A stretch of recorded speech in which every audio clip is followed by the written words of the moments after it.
because that's really where it starts. It starts with you. And then you can attract anything into your life, whether it's love or sobriety or a new career or purpose. Welcome to the Ignited Recovery Podcast, a new way forward for anyone looking for answers but feeling left out. If you've been searching for empowerment, triumph, and purpose, you've found them right here. You won't hear the same solutions, and you're not going to have any excuses to fall back on, because Ignited Recovery allows heroes to rise and become their best selves. I'm Dr. Adi Jaffe, and I can't wait to be your guide on this journey. Are you ready to become an ignited hero? Hello, everybody, and welcome to this episode of the Ignited Recovery Secrets Podcast. I'm Adi Jaffe. I'm so happy to be here with you today. And by here, what I actually mean is I'm standing on mountains in Denver, Colorado. I'm away from the office, and so I wanted to introduce you to somebody that I did an interview with a little while ago. And this woman, this woman's a groundbreaker. She's been talking about the law of attraction in the context of addiction for a lot longer than a lot of other people, and has written a couple of books and really has been challenging the way people think about addiction. Now, you'll see in the conversation that Sherry and I have, and I've known Sherry for, 8 years or so at this point, but you'll see that, we don't agree on every side of the recovery equation, but the point of this podcast is not necessarily for me to agree with everybody, but rather to show you different ways of looking at the world and looking at what is possible when you struggle with any issues related to recovery and mental health. And so today, take a seat back, open up your mind, listen to what Sherry has to bring to the equation. One of her specialties is really working with couples and relationships that are struggling around sex addiction. She was on Celebrity Rehab with Dr. Drew. Really, really interesting conversation we had here today. I hope you enjoy it. Do me a favor.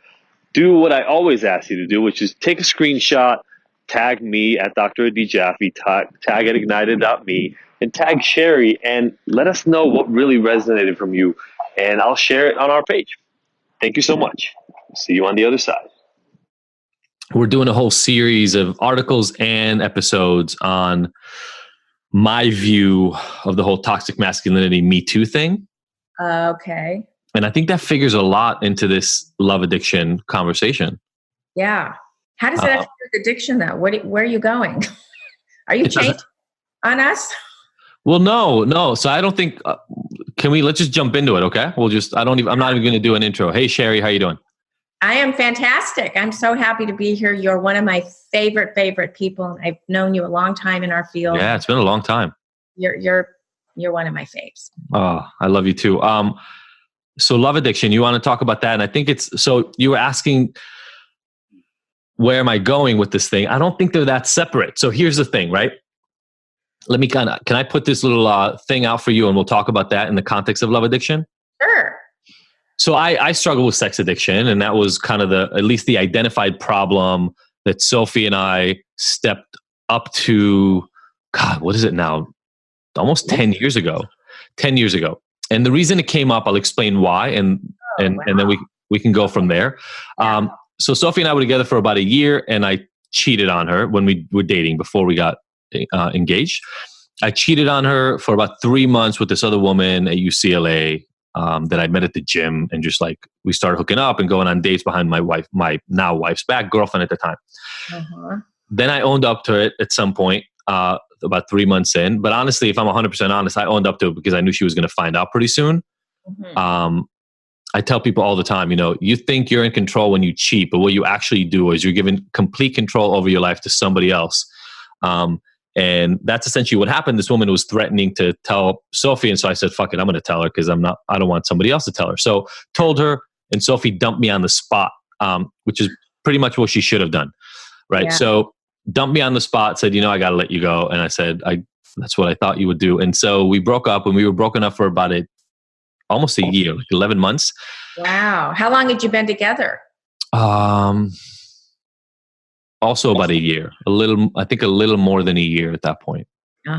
And about 8-9 months into it, I decided I wanted to try to get her back. We were on like non-communication for a long time. I did some work around trying to get her back. She was, we met up like by coincidence. I wrote her this really long email that we talk about in our story on the Wednesday podcast. If somebody wants to listen to that, we'll have a link in the show notes. And she was willing to come back, but we had to go to therapy. So we started seeing a couples therapist a year into our relationship. Well, it was 2 years, but with a year break in the middle. So started going to a therapist right away. And it was nice and it was good. And we got to talk about stuff. The only problem was whenever we would have fights, I would be sexting or like inappropriately texting ex-sex partners and like people that I've hooked up with before to get attention. So Sophie found that out, but she found that out when we were engaged already. So that had been going on at that point for a couple of years. And she found that out. And that's when I started calling it sex addiction. I was like, hey, I've been here before through my drug addiction. You know my story. So I had a drug addiction story in my past. And I said, I know this. I know the pattern of trying to stop yourself from doing things that are damaging your life and then realizing that you keep doing them. Let me go to SAA meetings. And I started doing that. And I was in SAA for 8 months when the final shoe dropped. And the final shoe was that really since the days of MySpace. So at that point, 6 years, maybe even a little bit longer, a little longer than 6 or 7 years. I had been doing like online chats with girls, hooking up through like online video.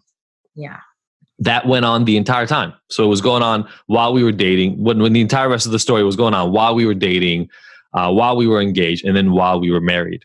And at this point, she's pregnant. Now, it went farther and farther away from physical cheating, but it was definitely still completely breaking the trust in the relationship and completely acting inappropriately for my partner who didn't sign up for any of that. Yeah. And that almost brought us to the point of complete break. Then I went all in on this intensive outpatient, like sex addiction treatment. Did that for a few months. Then we kept seeing a therapist who eventually became our couples therapist from that same center. Long story short, for the longest time, I was calling it sex addiction, and that's what everybody else calls what I just described. Right? Like serially cheating on your partner, even though you're claiming that you're trying to stop, kind of a thing. Mm-hmm. And we've done a lot of work on it. It's been 9 years, 10 years since that last revelation. But I'm slowly changing, just like I did with drug addiction, my opinion on where this goes. And I don't even want to start saying what my take on it is first. I'd love to hear your take because you do a lot of work with couples and sex addiction and love addiction. So I'd love to maybe hear your take on that part of it. And then we can dive into the next piece, which is where that toxic masculinity thing I was talking about came in. Sure. So in my opinion, that is love addiction, really, because you're looking for outside validation. You're looking for attention. You're looking to get that fix outside of yourself, which is the hallmark of addiction. But you weren't actually, quote, cheating. And it doesn't even matter. There was an emotional affairs going on, but it was all to feel something inside of you to get that fix, to get that attention, to get that shiny object. You know, I'm thinking of today, we have dating apps. I have a client I'm working with right now, obviously not giving the name or anything, but he just is addicted to this dating app. And so every time, like you said, every time you got in a fight, you're back on that sexting thing, or you're back on that, you know, whatever, MySpace at that time. This person gets back on the dating sites. So something happens, there's a disappointment, or he's needing a fix, or he's not comfortable with himself, or he can't be inside his skin at that moment. He's back on the dating app. And usually it ends up not being a good experience. He either hooks up, and his goal really is not to hook up just in meaningless hookups. He really wants to find somebody and have a special relationship, but then he keeps doing behaviors that he is ashamed of, which again, hallmark of addiction, because he's doing something outside of himself. It becomes his, you know, his go-to, his default, you know, when he's uncomfortable. So I think what you're saying is really a love addiction. And I think it's very common for married men, for people in men and women too, in relationships, getting on Facebook, calling old exes, you know, getting on the dating apps, getting on the internet dating sites, and always just looking for that fix. All right, perfect. So that was exactly the way I looked at it. We called it sex addiction, not love addiction. And there, again, we can talk, there's a whole discussion about which is which, et cetera, et cetera. But that's where I was, and that's where I was for years. And we have been part of a group, like a couples group that follows kind of 12-step like principles, although we don't really do any 12-step work in it. It's a support group essentially for couples that have gone through this. And it's been hugely helpful. And then what I realized through the work was that, and this related back to my drug addiction, but I just didn't know it at the time, was that I never learned how to process emotions. I never learned how to be comfortable with emotions. I never learned how to be intimate with another human being, let alone with another human being that I was living with and had my children and I was going to spend the rest of my life with. I never learned how to resolve conflict appropriately. I never learned that conflict was a normal part of life. There were all these things about being human, let alone being a man, that I was just never equipped with. And as I started digging deeper and deeper into that concept, I look at my dad's past sense, and we ended up having an amazing relationship towards the end of his life, but he was trouble, right? Like he came from a background where emotions was not talked about. He was from Sweden and Norway, so Scandinavian culture, and Scandinavian culture is incredibly stoic, right? Like it's the absolute one of those kind of, go get your shit done and come back when you're ready for dinner. And that's the life we lived, and he worked hard his whole life and to support us and was a great provider in that way, but also cheated on my mom all the time and almost broke up the relationship. And that made me not trust relationships. And so where I took the thing to masculinity and toxic masculinity, and where a big part of what I'm starting to talk about now and will continue for the next, hopefully, many, many years, is these things that we're calling love addiction, sex addiction, et cetera, are manifestations of the way we bring up men in this current society. I learned about relationships from movies and from porn. Period. Point blank. There was no other education for me about relationships, right? I'm going to talk about this in the podcast that we're recording, and it'll probably air before this goes live. And, my dad was a gynecologist, and we had one sex talk ever in our life. One. Yeah. And that sex talk was him waking me up at 1 o'clock in the morning, screaming at me, "Where is it?" And what he was referring to was his porn, which I had stolen and had hidden under my bed. That talk lasted 20 seconds. I got up, I lifted up my mattress, which is where the stuff was. I took it out and I gave it back to him. That was my sex talk with my dad. I never had a conversation about how to have relationships. I learned about relationships from porn and from movies. And this might be a revelation to a lot of people listening, but porn relationships are not real relationships. I now equate it, like in these articles we're writing, I equate it to thinking that Iron Man is real, thinking that Captain America is who I'm supposed to become. Right. Thinking Superman is the goal for me.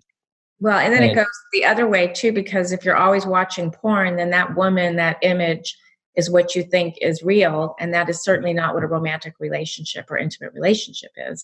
And not at all. For women, I mean, my mother's sex education talk with me was, I had a boyfriend across the street, and she said, well, I was only 14. I'm just putting it out there. And it's like, you better get on the pill. So there was no like, it should be like a loving situation. It should be where you give and take. It was like, no, we got to get you on the pill because I know you're going to have sex anyway. And to make it even bigger, and I've never said this out loud, and I'm just going to say it. My father was in the pornography industry. Yeah. So my exposure to sex was go on the pill. And although my parents did have a great marriage, a loving relationship, and so I did have that example, they really did have a great relationship. There was no communication about what that looked like. So it brings up a lot of different hidden messages that affect us. And that's how I ultimately became a love addict. Yeah, right. And it's, to me, and some of my stance on on abstinence and the work in addiction anyway, when I call myself a sex addict or a love addict or whatever, what I'm saying is there's something damaged in me about my relationship to sex or my relationship to love. And what I'm working on for the last 4 or 5 years in myself is, it's not that there's damage, there's a void, there's a lack. There was just I was never taught. And now I have 2 boys, and it's kind of, we're writing this in this article. My job is to learn how to talk to them about relationships, to have me and my wife talk to them about what it means to be in a relationship. Like, people fight and then it's okay and they make up, and there's a girl and you like her. What does that feel like? Just literally like the most basic conversations about intimacy and what it means to be in relationship, not even in a relationship, like an intimate romantic relationship, but just what it means to be in a relationship. Because we know the stereotype for men, right? The don't show emotions, don't be fill in your female oriented or homosexual kind of epitaph, right? Like, men are taught not. Your type out is teaching how to connect. Like, if you don't learn how to connect, you can't connect. And even more importantly, beyond relationships and connecting with others, is teaching your children how to connect with themselves. Like, it really goes to self-soothing connection, and then I can connect with you. Because if you can't be intimate with yourself, how are you supposed to be intimate with somebody else? So it's a complicated thing. There's so many variables to it. Totally. And so that's, to me, where, because you were asking, like, why is this masculinity thing becoming a topic? Like, why am I going to put so much energy on that? And to me, it's because here's where the rubber met the road for me. The guys that I was looking up to, the guys I was trying to be like, were these guys from Playboy, from movies, from porn. And to compensate, because I didn't feel like them. So talk about imposter syndrome. I'm always trying to live up to the standard that I never feel like I'm reaching. Yeah. I had to figure out ways to feel okay. So that's where drugs and alcohol come in at the most. Like, the story I tell about how I started drinking, it didn't dawn on me how heavily this connected until I started doing this work like 5-6 years ago. I started drinking alcohol because I felt uncomfortable around other people and embarrassed and anxious. Exactly. Especially around girls. Yeah. But when I got drunk, I didn't get embarrassed around the girls. I didn't get anxious. I just didn't care how they felt. I said the same things. I said what I wanted to say, but I didn't care what they thought about me. And that gave me this barrier, right? And essentially what that taught me is I only get to be comfortable around women when I'm fucked up. Yeah. And in my head, the ideal is to become that porn superstar guy who walks into a bar and every woman wants to sleep with him, and he takes 5 of them home and they have an orgy, and then the next day he takes another 5 home. And I'm exaggerating, but just a little bit, because that's what those movies and the porn industry sort of pushes. And that's, by the way, what popular culture pushes, right? Like, you look at not to mention that often addicts do end up in that world of strip clubs, and I did. I mean, that's like, I don't know any addict, especially crack addict, that, didn't end up in a strip club. So then what happens is they equate that to sex and intimacy. And then all of a sudden they're with someone they really do love, and they have sexual anorexia. Yeah. Or they're looking at porn obsessively and not having sex with their wife. And nobody is talking about that. Yeah. And that's a huge issue. So that's why I'm starting to have this conversation, is because it's all connected. The reason I started with the alcohol was so I could get connected with women, because I felt like I had to figure out a way to be that guy, and I wasn't that guy naturally. So I had to find ways to reinforce that. And then the other drugs like ecstasy and meth, they just push that even farther. And just so everybody's clear, because this gets mixed up in the messaging sometimes, I don't think porn is bad, and I don't think the drugs are bad. I think if you start believing that porn is real, then porn is bad. Yeah, exactly. Like, my wife and I have watched porn since. Sometimes she's into it, other times she's not, and so we watch when it feels right. But then it's an experience that's shared between us, and we get to have a conversation about it versus becoming a fantasy in my head. Right, becoming a default, becoming a go-to when you're uncomfortable, or an escape mechanism. Yeah. Keeping you not connected to your wife. So when you work with these men, because it sounds like some of the people you work with are men, and there's a women's side to this entire conversation that also needs to be had, but let's focus on one at a time. I think the woman component would be the romance component. the falling in love component, the white picket fence, the Cinderella. I mean, I think they go more towards romance. You go more towards porno and, Iron Man. So I think, no, 100%.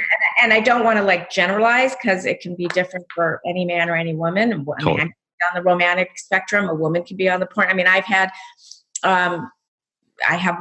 women clients that are also addicted to porn and sure. violent porn. And then how do they go out and have relationships when that's what they, relate to intimacy, or not even intimacy, that's what sex is to them, is this violence. So it's complicated, but what did you just ask me about? Don't you find, so we can talk about both men and women if you want to. I was looking just at the men's side for a moment, but don't you find that when you talk to these individuals who are now struggling, that it almost always has to do with what their early exposure to intimacy and relationships and sex was like, and now they're essentially reliving that cycle over and over in their life? There's that. I think the bigger piece, though, is what they didn't get also. Like, I hear what you're saying, like you didn't get from your dad, I possibly didn't get from my mom, but there's always an early trauma piece where there was sort of either neglect, abandonment, unavailable parents, workaholic parents, addict parents. A lot of even assimilation, I've had a lot of clients, interestingly enough, that are from another country, then they come here and then they're trying to assimilate to this culture. So they're really like kind of unavailable that way. Oh yeah, that would be you. Right. I moved when I was in high school, and oh, there you go. Okay. That's a bad time to move because you're really into girls then, or you're really into, I wasn't really, but you're really into like, you're really attracted to people. You're really trying to get it on with as many people as you can because your body just like, oh my God, sex. And I was like, in my head at least, I felt like a pariah. I spoke the language with a weird accent. I came from Israel. Everybody kept asking me if I rode a fucking camel to school when I lived in Israel.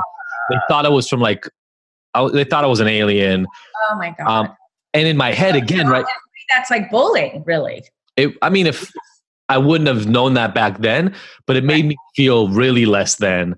Yeah. I want to be one of the cool kids, but I am as far from one of the cool kids as possible. Like I hung out, and again, putting no specific group of people. The only reason I wanted to be like those guys was because that was like shoved into my head that that's who I'm supposed to be. But I was with like the nerdy foreign kids. Yeah. Yeah. And the distance between the cool kids and the nerdy foreign kids in the ladder of social climbing is as far as you get. Yeah. And so that's what it felt like. And so I did everything I could to jump up the ladder, and that's where the drugs come in. That's where that whole feeling of less than comes in. And so definitely I didn't have a lot of trauma. Like my dad walked out of my mom or my mom kicked him out because of one of the cheating episodes. And they fought a lot when I was younger. Yeah. But they made up and they stuck around. So it was this interesting, weird sort of thing about relationships. I also got really close to my mom because with my dad having this happening, my mom started really confiding in me when I was young, like 10, 11 years old. And so I wasn't emotionally prepared necessarily to handle some of the information that I was. Another issue, being parentified, being a little adult when you were too, like you said, not prepared. And then the trauma of your parents fighting. I mean, I went through that too. My parents loved each other, but we had major money issues and they were just always fighting about money. So that even brought other sort of issue around money and me and stuff. But it's all interrelated. I think you're onto something for sure. Yeah. So, okay. So that was like maybe not a tangent, but that's a lot of what I'm thinking about right now. And so it's coming to the forefront. And you've done a lot of things. I mean, I've known you now for, I feel like 10 or 11 years. I've known you for a long time. So I know some of the early work that you did was around still this other than traditional conceptualization of addiction, right? The law of attraction and how to bring what you want into your life versus fighting against the addiction all the time, which I think is brilliant. And that's, I think, where we really connected on the front end. But now a lot of your work is, and what was the name of your recent book? I just had it on. Marriage and Relationship Junkie, Kicking Your Obsession. That's a recent book. There's a lot of me in that book. The first book was I'd been on Celebrity Rehab with Dr. Drew. And so a publisher came to me and said, hey, do you have a book? You have like this platform now. And so that's where I came up with this idea of the law of sobriety, which was taking the law of attraction and applying it to addiction. Yeah. I'm not an addict, or I didn't identify. I had abused alcohol at times in my life, but I did not identify as an alcoholic. So the book wasn't necessarily like I was identifying myself, but I worked with a lot of addicts and alcoholics, and I understood substance abuse. Yeah. I understood what it's like to kind of hide behind alcohol, like you talk about, but that doesn't mean, that I go around labeling myself as such. So anyway, the law of attraction really, think about the 12 steps. And I think the bottom line is putting out energy towards what it is that you want to achieve and receive in your life, and being able to receive it by putting it out there. I mean, water, like, what is it, like attracts like, or, it's its own level. I mean, what you're doing in your life, even a 12-step meeting, is bringing positivity or bringing positive energy into your recovery. And so that's what it really is. It's not like I invented anything new. I use the principles of energy. I mean, you think of like chi and you think of prana. It all is based on energy. Like energy, energy is energy. And so, that's where the book came in. Was really the movie The Secret had come out, and I was working at a rehab at the time, and I played the movie The Secret. If people aren't familiar with it, it's the Rhonda Byrne stuff. You know what I'm talking about, right? Sure. And the addict, the clients loved it because they're like, oh my God, I just have to think it and something great will occur. Of course, that's not true. You have to take the action steps and you have to do the work, but you also have to actually believe it. Well, you believe and you do the action and then you receive. Absolutely. Yeah. So a lot of people will practice mantras and do all this stuff and think that just by saying the words, you get to change your life. Getting to change your core beliefs is not that easy, because everything we just talked about the way you were brought up, the way you see the world, the way you've mirrored what's around you, has made you believe certain things about life. And as long as you believe those things, life is going to look like that. It's the congruency. If you're incongruent on what you believe inside and what's coming, what you're putting out there, you're not going to achieve what you want to achieve. You have to. That's how the law of attraction really works. Yep. Congruency between the outside and the inside. Yeah. And, that was. I thought I was kind of a trailblazer when I wrote that book. I mean, no, I don't think back then anybody was talking about it. Not with recovery and addiction. I mean, now there's just a great movement of mindfulness in recovery, Buddhism in recovery. Today, I had an opportunity to interview for my magazine, Recovery Today, Rick Hansen, and he talks about neuroplasticity and being in that positive space, and that's how you can change the neural pathways, So can I ask you a question? Maybe just to come in. Yeah, totally. So we can go to the love addiction thing in a moment. So I just did a little series of social media posts, and I'm recording an episode on it later on today. I really hate the I'm powerless part of the current recovery movement.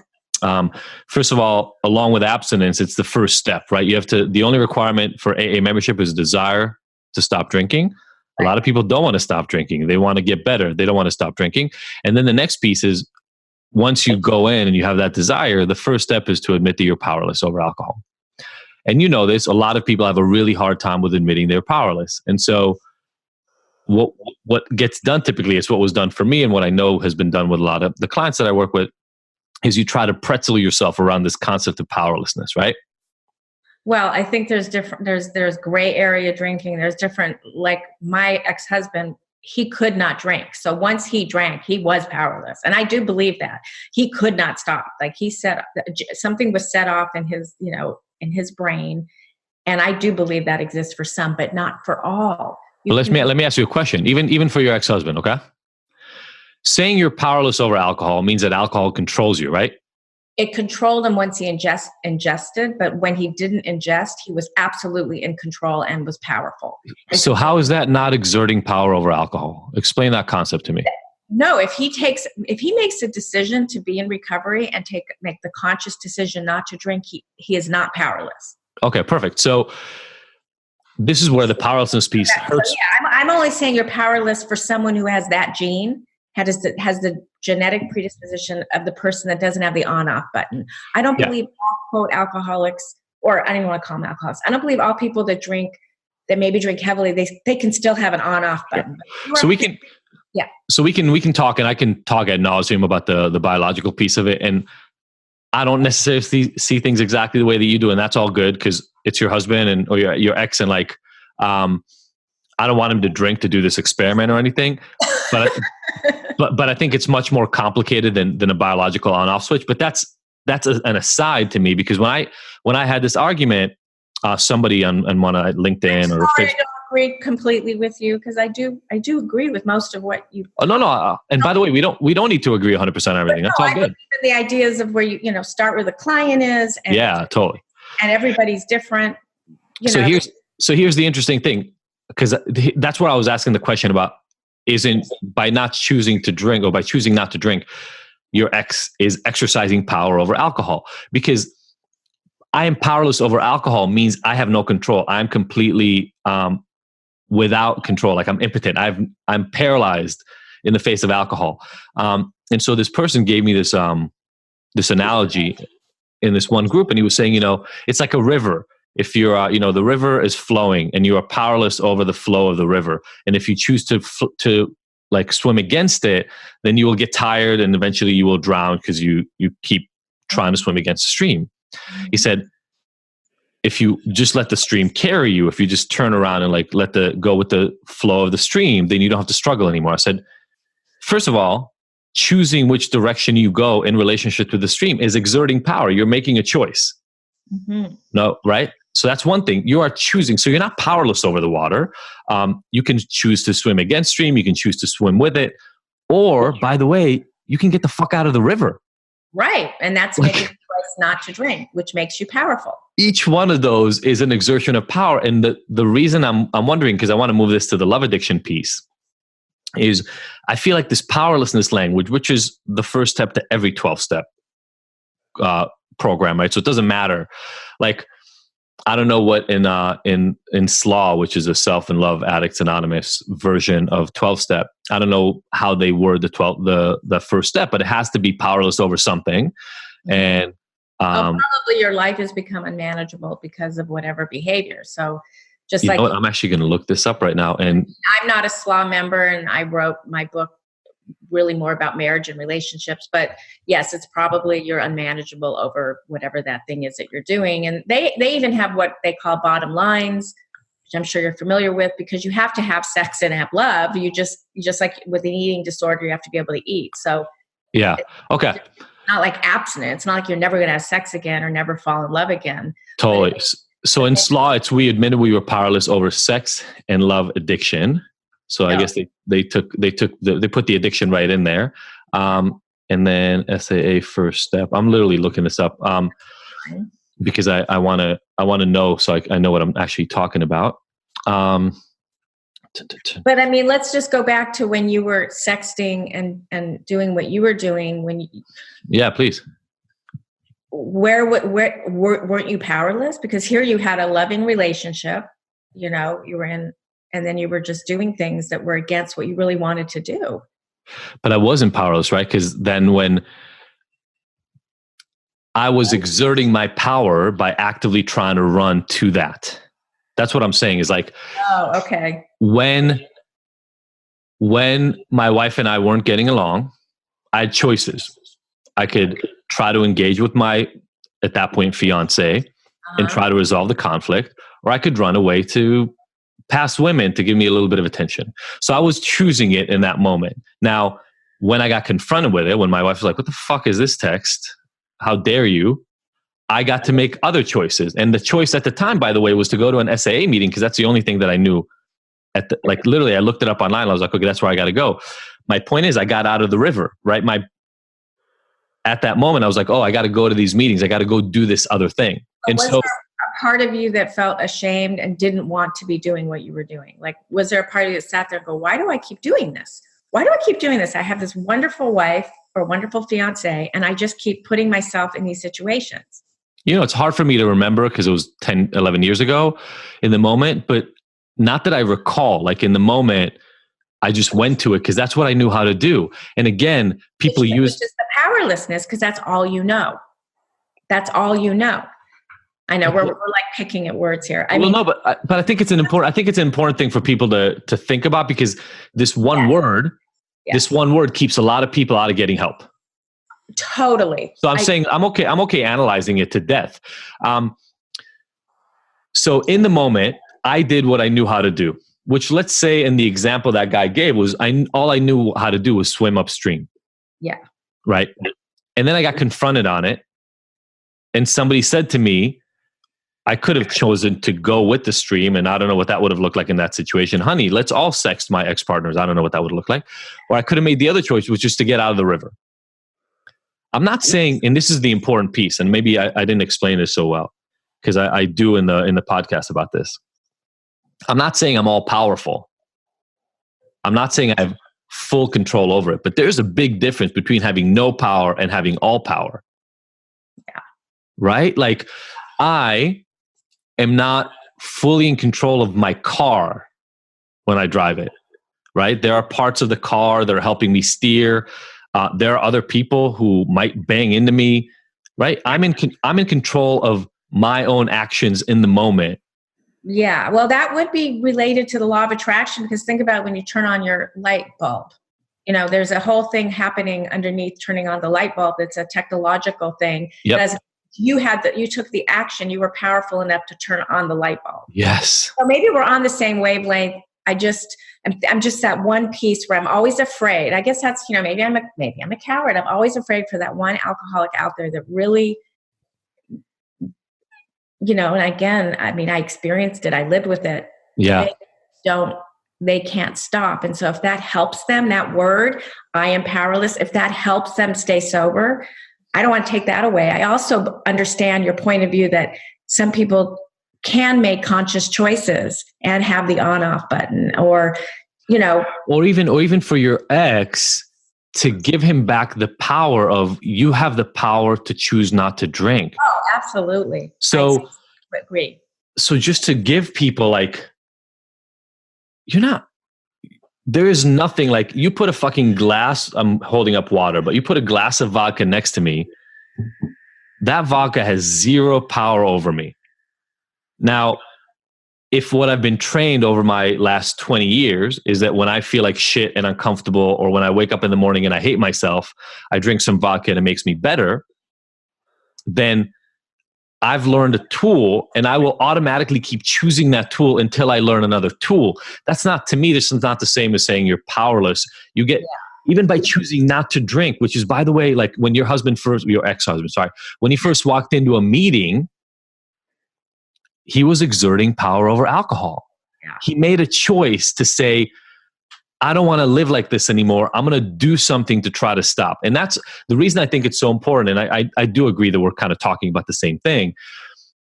But I don't think there's anything in life, and this speaks to the law of attraction, that we're actually completely powerless over.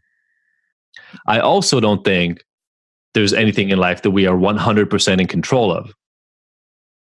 And it's not comfortable always. That's kind of a fine line, isn't it? Because it is. We work with people all the time, and there's some things they cannot control. 100%. And look at, you talked about. But on the other hand, they can control the actions that they take around that thing they can't control. Yes. They can control how they see it. They can control their perception. Yes. You just shared what happened in your childhood, right? And you talked about the environment you grew up around. There's nothing you can do to change what happened in your past, but you're not powerless over it, because you can change your relationship to it and take away the power it has over you. Exactly. So that's what I like. I just want us to have a little bit more nuance in the conversation. And what I'm wondering is, let's take this for a moment back to like the love addiction piece, the work that you do a lot now with people. You said this, right? Like, the goal of quitting meth was to not do meth ever again. For me, maybe not for everybody, but for me. But the goal of love addiction is not to love anymore. The goal of goes back to what you said about porn. When you use porn as just a aphrodisiac in a relationship, then it's healthy. But if you look at porn and say that's truth, then you have a problem. So with love addiction, it's like when you love the person, not who you wish the person to be or what for you. You don't love an illusion. I think love addiction is loving an illusion, or it's actually you can even know something isn't good, but your need to be in love and to connect is greater than what you know to be true.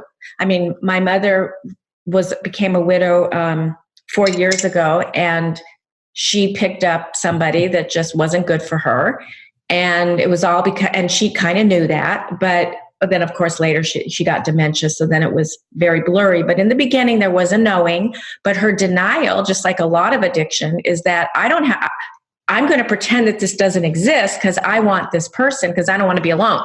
Yeah. And so that's my thing. Like, I would settle in relationships because being alone was worse than, it was like death to me. Like if and that was because, you know, we go back to, and I share this, and I'm not going to go into the whole story. I was a preemie. I was born at a time when mothers who had preemie, I was 2.5 months in an incubator. I was fed through my feet. I didn't have the sucking response. And my mother didn't touch me for 3 months. I did not. So no connecting, no bonding, no connection, no early attachment. And that set me up from the get-go to be a love addict. Now, on the other hand, every day my father would come visit me, and he would look at me in that maternity ward, in that neonatal, hospital area. And I believe the love of his energy, and that maybe it sounds a little woo-woo, really, I survived. I was a 50-50 baby. I was supposed to die, or I was supposed to live. And I believe part of why I lived was the love that I received energetically. And again, all of you probably think I'm crazy, but I do believe that even though I didn't get that bonding, there was something I was getting. Did you ever hear of Bruce Lipton? Have you heard of him? Yes. Okay. Yes. So we just had him on the podcast. It actually dropped today. So this episode will drop a few weeks after. But we had him on the podcast, and I think he would totally agree that the energy you have around you literally feeds and gets attached to your cells, and then changes the way you react to the world. And so, by the way, I was much more bonded to my father from the get-go. And he was also the more available parent, but he was the one that I had that connection with. So with a mother. So you talked about it. We live in an age now of fantasy is so freaking easy to reach out to. It's insane. I mean, if I go on my Instagram, you don't even have to go to porn. If I go on my Instagram, right, I can maybe not. I'm sure there's also a way to find like sex on Instagram, but like you can find the quote unquote woman that matches your fantasies in 14 seconds flat if you type slowly. And then we have all the dating apps, obviously. And thank God I'm not dating right now in the world, because I don't even know what I would do. But what do you do with work? I think maybe I love leaving people with some actionable tips. Like, what do you do when you work with people to help them get grounded away from the fantasy and back into the reality of what they want to bring into their life? I bring them back into their body. A big thing of what I do is I use the somatic experiencing principles of Peter Levine, and I help them embody their body, because if you're in your body, you don't have to run from your body. I was not in my body. I was not embodying my body, so I always needed something else to validate me, but it really started with me. So it's about connection with yourself, intimacy with yourself. And then I throw in a lot of different positive psychology, mindfulness, and a little law of attraction. I created this membership site, Wake Up Recovery, and it's kind of a combination of all those things. Because that's really where it starts. It starts with you. And then you can attract anything into your life, whether it's love or sobriety or a new career or purpose. I mean, we are examples of that. We're constantly putting out action to what we love and what we're passionate about. And then here we are on a podcast together. Yeah. I'm not even talking about money necessarily. I'm just talking about we're making a difference in the world just by the actions that we take, just by being here right now, connecting to each other. Yeah, absolutely. I hope that answered your question, because it's very, it's many things that I use, years and years of different things. Well, I feel like, but it starts with you, inside of you. Yeah. And it sounds kind of like corny, like, oh, you have to love yourself before you love anybody else. We've said that for years, but you know what? It's freaking true. It just is. Do you feel like technology has made things harder? technology, absolutely. Because if you have an addict kind of personality or whatever, if you're ruminating or you're looking to, if you're looking towards fantasy and illusion, or you're looking to fill yourself up. I mean, like this client that I have that's addicted to the dating, and I'm not alone with him. I have another client that I was seeing that's married, that constantly goes on Facebook and makes these connections. He never actually meets them. He just makes these connections. It's if you have any sort of early trauma, empty spiritual malady, whatever you want to call it, these apps and this technology is a danger zone. Yeah. Definitely. And also, by the way, they make it that way by things like, oh, how many likes, how many followers, how many people, are ghosting you, not ghosting you. Just, it's just all part of it. And they know what they're doing, but manufacture these. It's funny. I wonder if soon just swiping right with your thumb is going to become like associated with feeling good. Because like that was never a thing. That was never a thing ever. But all these apps now, like you're swiping and it's your brain is making an association between going right and picking something good, and like. Or how about notifications? Like, I just got a notification. Somebody wants to meet me. And then what it is, honestly, the opposite of addiction is connection. All everybody's really wanting is connection. But how can we find healthy connection? And what is healthy connection? Is it unhealthy to be addicted to a dating app? Probably. Bring a little Johan Hari into the equation. It's definitely true to some extent that the opposite of addiction is connection. It's just when I was struggling with addiction, or when I was using all the time, I won't even say struggling with addiction, I was connecting all the time. I was just connecting with a lot of other people who were escaping their own connection, and together we created. What would you call that? Anti-connection? I don't know. It felt like connecting. At the time, I felt like I was surrounded by people. Yeah. It's just we were all escaping our own lives constantly. But were you really in your bodies, and were you really present in that connection? I doubt it. No. So let's end this with a tip. We got people listening. There's thousands of people listening. What can people do to connect back to that body? Give them like one little nugget of something they can do to bring themselves back to that place where they can become more intuitive about what they actually want versus running away. So when they have good feelings, good experiences, I'm thinking of my granddaughter, for instance, being present, having that moment with her, that presence where I look at her and she looks at me and I get that opportunity, like things that make you feel good, that hike that you're on, or like I said, I'm thinking of my granddaughter, or the first time, your honeymoon, or the first time outrigger canoeing. I love to outrigger canoe. Have that moment have that thought of that beautiful experience and let it just sink into you, breathe into it, and do that many times a day. It changes the plasticity of your brain. It really does.